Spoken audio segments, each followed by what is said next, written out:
Welcome back to the Brilliant Fertility Podcast. I can't believe I'm saying this because this time just flew by, but this is our 52nd episode, which means we have been at this podcast for a whole year now. And as someone with probable undiagnosed ADHD, that feels freaking huge to me. To be able to show up to something this consistently is partly on me, and I will say that I'm proud of myself for that. But also, thank you, because without you listening and sharing your experience with what this podcast has helped you with, I don't know that I would have been so motivated to keep going. So thank you for being here. Thank you for listening. Thank you for sharing your feedback. I'm so grateful to you. And I hope that you can pause and look at something that you are proud of yourself for. I think we tend to be pretty hard on ourselves. The people that I attract into my world tend to be very similar to me in many ways. And we can celebrate our differences too. But the parts that are similar are often the perfectionism, the type A, the being hard on ourselves, the always trying to get it right, and very easily seeing what we got wrong, what was missing, what we could have done better, and totally missing out on celebrating how far we've come. So, can you take a moment to pause if you're in a spot where you can literally pause the episode and write down 3 things you are proud of yourself for right now? Where have you already made some changes? Where have you grown as a person that you can celebrate? These type of wins are some of the things that we look at in the Brilliant Fertility Program. These are where some of the big mindset shifts happen. And I know that a lot of you are sitting there thinking, oh, fuck the mindset. I'm so overhearing about that. I know I need to stay positive. And, you're wondering, what's wrong with my body? Why haven't I gotten pregnant yet? What tests do I need to run? And I see you, I hear you. And the mindset really is that important. I've had the opportunity this week to check in with a couple of our BFP alumni who graduated last month from the program. And I love to do these calls with our alumni because I'm always looking at what can I improve? And it used to be from that lens of you know, what am I missing? How can I make this perfect? And now it's more of how can I be of higher service? What can we look at that I wouldn't have thought of? Our members are so brilliant and they think of things, they notice things that may not have come into my awareness. So I use this as an opportunity to really get collaborative and learn from them. So I had our chance to check in with a couple of our alumni over the last few days. And one of them, who is a researcher, and she works in higher education, and she's probably listening to this. So I really want to honor her experience and her story. But she mentioned coming in and just having this feeling that something was kind of off. There was an intuitive feeling that her doctors had missed something so far, or there was just more to uncover and understand. But she really didn't have that connection to the mindset, the connection to being able to communicate with her body's wisdom. And discovering that within the program was an opportunity for her to communicate better with her partner, to open up the emotional processing that allowed her to just release and release and release so much energy that she had been holding on to, and make space for what she wanted instead. So I'm celebrating her and her entering the second trimester of pregnancy and having moved through all the fatigue and the nausea of the first trimester and feeling good. And then our second member that I checked in with this week, Kelsey, who I've actually got a really wonderful video that she shared describing her experience in the program, is another example of how this combination of science meets soul really makes a difference. So Kelsey had lived in 4 different countries over the last many years, had been trying to get pregnant for at least 4 years, had seen at least 10 doctors, and had, again, that intuitive feeling like we're missing something. And I want to highlight that it's very possible to have that intuitive hit of like there's something else going on here. And it's also very possible to have like that fear-driven voice of like something's wrong with me, the other shoe's going to drop, that anxious feeling. And I've talked about this in our 3-day virtual retreat, but there's a difference between that fear-driven voice and the intuitive voice. Even if the intuitive voice is directing us towards something that needs to be addressed or uncovered, right? There's a bit of a different energy behind that. It takes some practice to decipher what that is.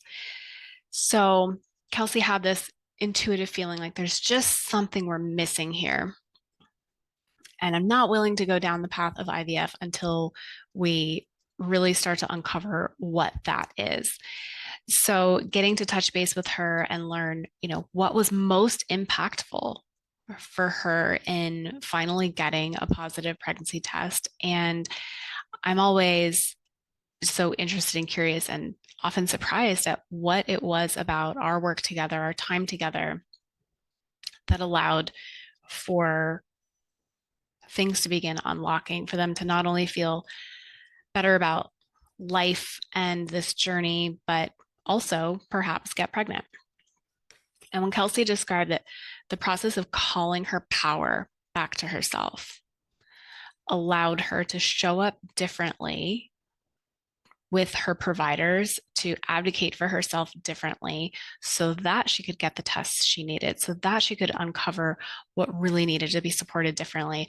I will drop Kelsey's video in our show notes today so that you can go ahead and listen to her description of how things went down, how she got what she needed in order to eventually get pregnant without IVF.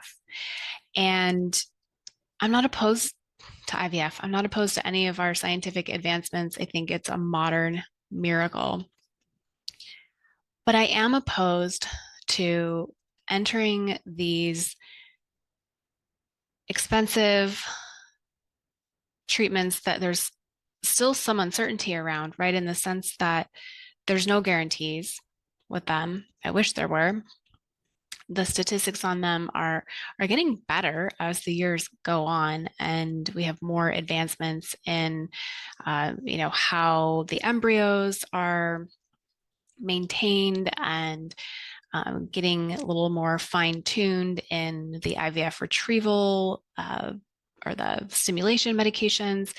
So I'm not opposed to any of these things, but in cases that I tend to see, we have situations where people have been trying for years, literally years, and we uncover that they have subclinical hypothyroidism, that they have iron deficiency anemia, that they have extreme vitamin D deficiency. And what I hate to see is when people end up going through fertility treatments without having those matters addressed first.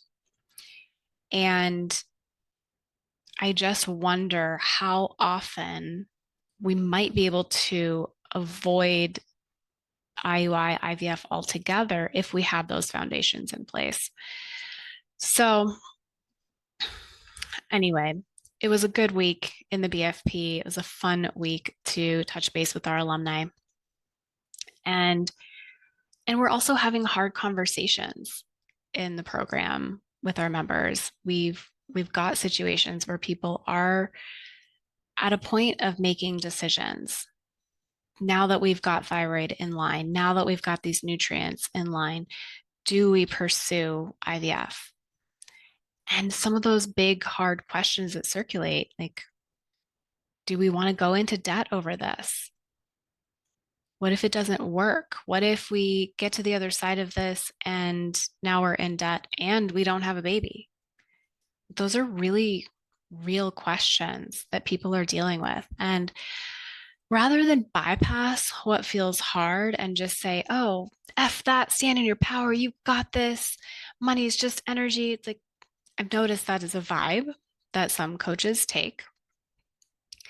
And if we just try to jump straight into that vibe without actually acknowledging, like, what are some of the core needs that are being impacted by these questions, then we miss the boat on so much healing. So my way is a little bit gentler, a little bit more inviting of fun, and really bringing to awareness what some of those core wounds are around safety and security. And why is it that some people have anxiety around money and other people don't? Like, we have to be able to have these real life conversations. And the beauty of these conversations are, not only do they bring healing and more possibility to the fertility journey, but they have ripple effects into so many other areas of life as well. There's a saying, and I don't remember who said it first and where I heard it first, but it's the way you do one thing is the way you're doing everything. So I really resisted and kind of hated that statement at first, because I'm like, that's not true. Like, I'm not doing that, which is always a sign that, like, you might be when you notice that resistance and that, like, ego voice really kicking in. But I noticed for myself, like, oh gosh, okay, is the way I'm approaching, like, my exercise routine very similar to a way in which I'm approaching business? Like, where are there these similarities and differences? And when I really focus in on improving and healing one area, what are the improvements and healing that I also notice in this other area? And that this is why it's so weird saying this out loud, but like, I am also a certified life coach. And that is because fertility is not just about fertility. Fertility is about life. And I wish I could guarantee a baby to everyone. I wish that I could take away all the uncertainty.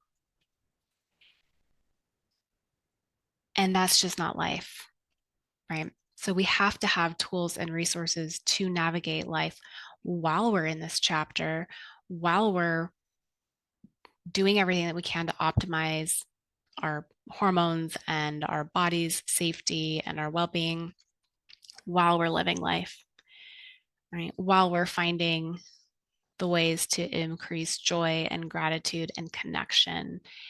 And we can't separate this out.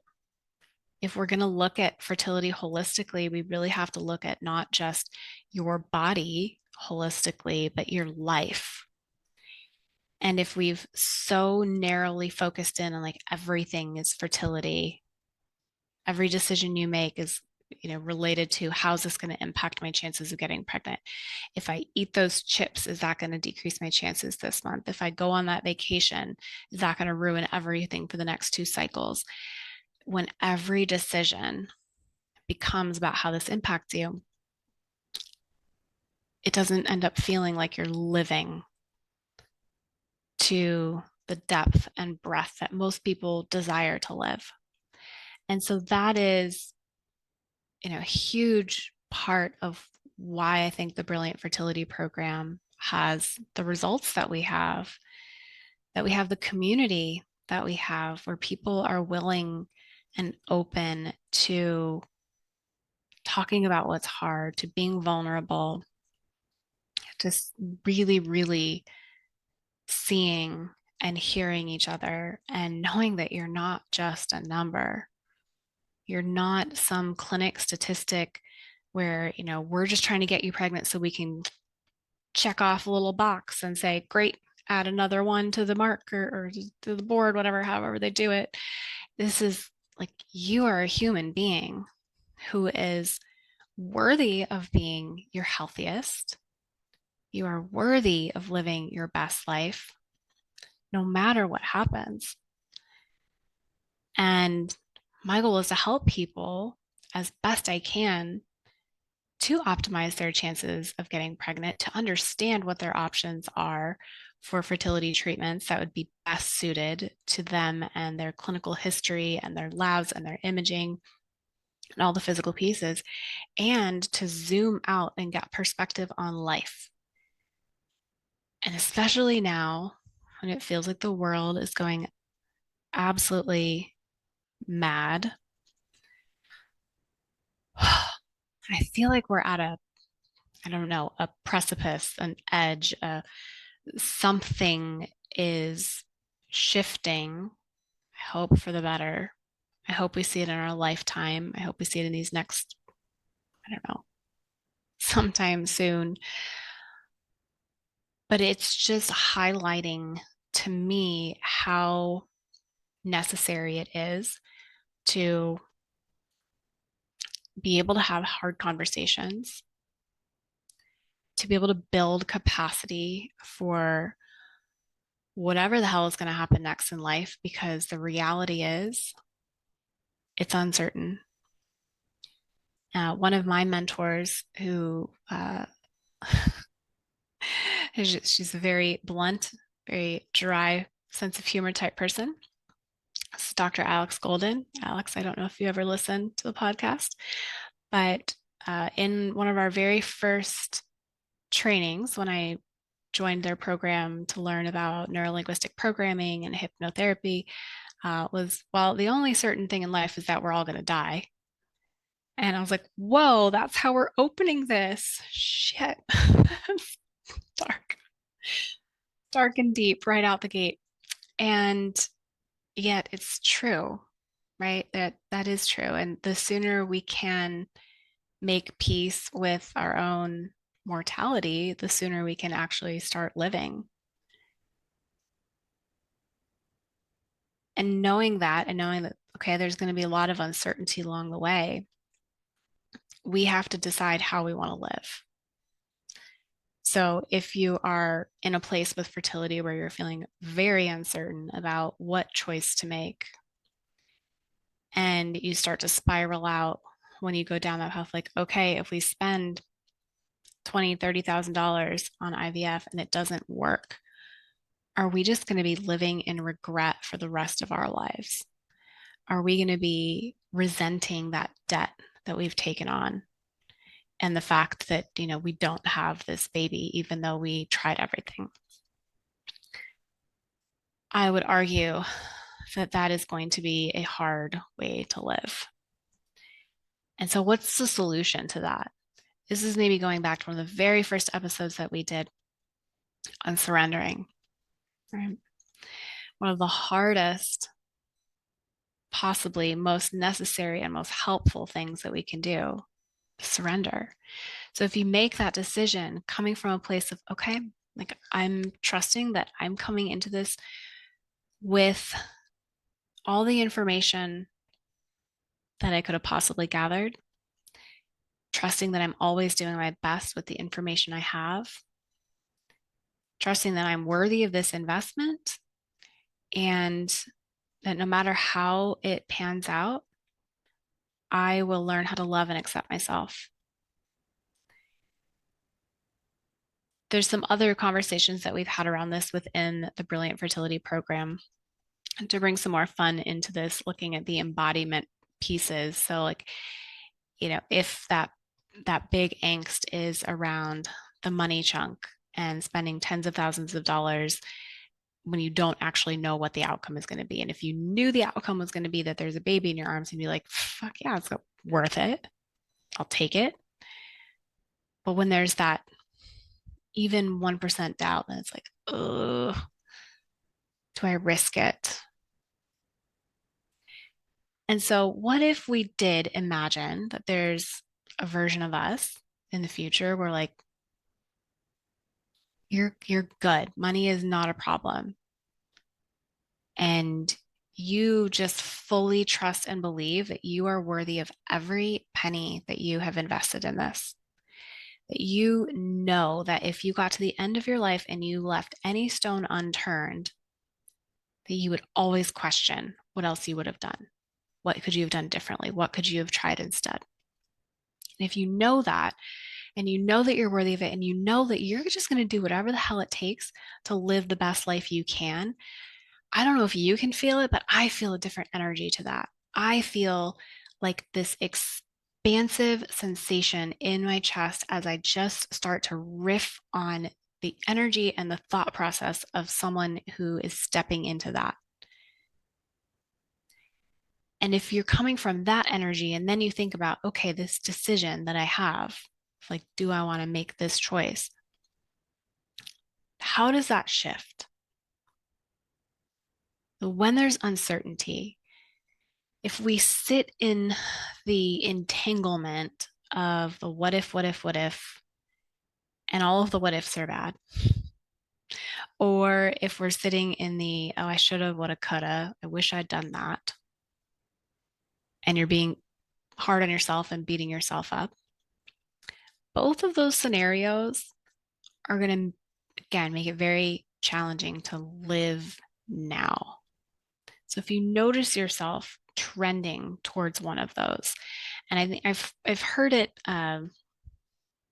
described also as like when you're thinking too much into the future, that's anxiety. When you're dwelling too much in the past, that's depression.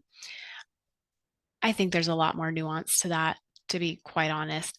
But there is a sense of like a stuckness when you think of the shoulda, woulda, couldas. And there is a sense of definitely like anticipation, being on edge, anxiety when we're like, what ifing, what ifing, what ifing. And especially if the what ifing is on the end of like, what if it doesn't work out? So when we circle back to like my whole point in this episode, I think was around celebrating yourself, how far you've come, and also like how do we navigate the hard things? How do we navigate the big questions and the uncertainty? On that piece of uncertainty, it's more about like how do you want to live? How do you want to look back at things? If you could imagine like zooming all the way out to the end of your life and looking back and saying like, what would have had to have happened for me to have no regrets? What would I need to step into to make a decision from a place of empowerment and peace and trusting that there's no such thing as a wrong decision here. There's only lessons that I can choose to learn from or not. And what lessons am I willing to learn? We're going to be doing some episodes in the future about money. So if like that piece of this conversation today got you a little like, oh, okay, but I do have anxiety there. There is tension there. And some of us may have good reasons for that. And sometimes it is just like these old patterns that we carry and old, generational traumas around money that we are continuing to hold on to. So, yeah, more conversations about money coming in the future. But I want to end today with just that belief, again, that there's no such thing as a wrong decision. And all of the beliefs that we carry about, what is to come and why things haven't happened yet.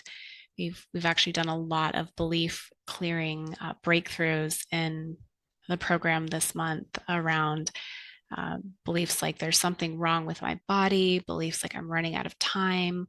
We just did a parts integration this week around like if you've ever heard yourself say, well, part of me just wants everything to be perfect. And then part of me has like seen for other people, like things don't always have to be perfect and like it's okay to rest and relax. And like, so when we have those parts that are truly on different pages and they're almost like exact opposite in what it seems like they're pulling towards, parts integration is a way to understand each part's higher purpose and see the common ground between them and really begin to integrate them back into the wholeness inside. So, a lot of the inner conflict that we have when it comes to decision making, when it comes to just a lot of the things that we carry about ourselves can be, we can just bring so much more ease in by doing parts integrations. It's one of my favorite tools. So we've been doing a lot of these breakthrough sessions in the program this month, which has been so much fun for me. These are some of my favorite things to do. But when it comes to our decisions, I really want you to take this in that there's no such thing as a wrong decision. And I know it can feel like there's so much pressure around getting it right when there's no guarantee, there's no certainty. So, big, deep breath about these decisions right now. No matter what decision you make, there's going to be some opportunity for lessons. And where I know that I have grown so much, where our program members have grown so much within the past few years, is being open to learning the lessons, being open to building the awareness so that you learn it the first time instead of having it thrown at you in multiple different ways with, the old patterns that tend to just pop up like whack-a-mole if you ignore it too many times. And to know that you can play with decision making before you actually make a decision. You can step into that future version of yourself. Imagine if you were already this person who was really confident about the decision they made and really feeling solid about their relationship and their money mindset and the fact that no matter what happens, you can live a good life. How does that decision feel? Look at this as an opportunity to play and discover and stay curious versus coming at it from a place of judgment and, oh my God, what if I get this wrong? And am I wasting resources? And am I a failure if I F up this decision? Stay in that zone of curiosity as often as you can.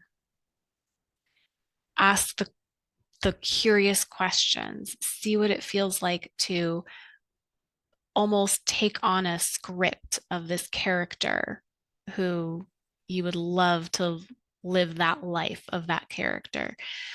There's so many ways that we can play with this to shift the energy and decrease our stress response. And it impacts not just the energy around your fertility journey, it really ripples into every area of life.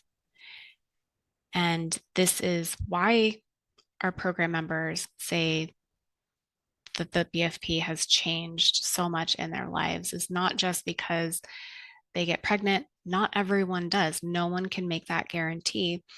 But if they show up, if they use the practices, if they communicate, if they use me and the group as a way to learn and grow and find connection and community and healing, then stuff changes, lives transform, and it opens up a lot in terms of what's possible on the fertility journey too, which is why I think our results are so incredible.